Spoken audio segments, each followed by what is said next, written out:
Leo ni siku ya mtoto wa Afrika.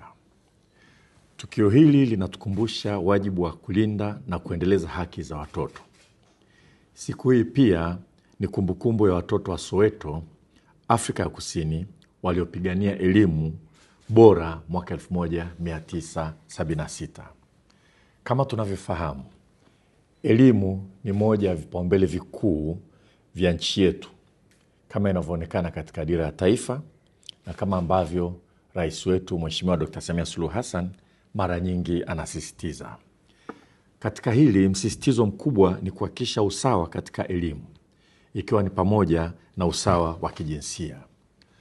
Sote tunakumbuka kuwa rais wetu Mheshimiwa Dr. Samia Suluhu Hassan anasisitiza wakati wote kwamba kila mtoto wa Kitanzania lazima apate elimu, na kwa msingi huo hakuna kuacha mtoto kwenye mfumo wa elimu. Kwa muktadha huo, hata mabinti waliopata ujauzito wanaruhusiwa na wanatakiwa kurudi shuleni. Katika kuhakikisha watoto wote wanahudhuria shule, ni muhimu kuzingatia mazingira ya shule yawe mazuri. Maeneo muhimu katika jambo hili ni usafi, vyoo, maeneo ya faragha na vyumba maalum kwa ajili ya kujisitiri.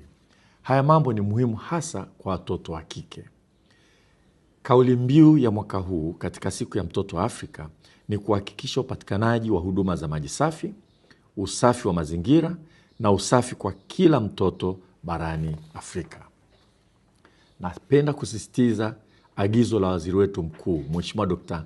Mwigulu Lameck Nchemba kwamba halmashauri zote hapa nchini zihakikishe shule zetu zote ziwe na vyoo kwa viwango vinavyokubalika.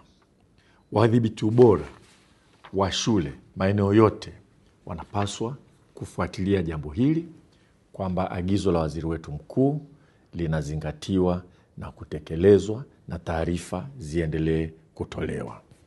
Haya mambo ni muhimu sana kuhakikisha kwamba watoto wote, hasa watoto wa kike, wanahudhuria shule, kuhakikisha kwamba azma ya serikali na azma ya rais wetu ya kuwa na usawa katika utoaji wa elimu kwa kweli inafikiwa.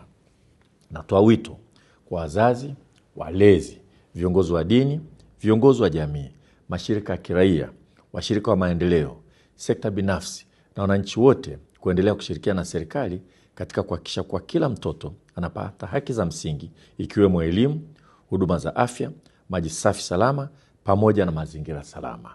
Asanteni sana kwa kunisikiliza.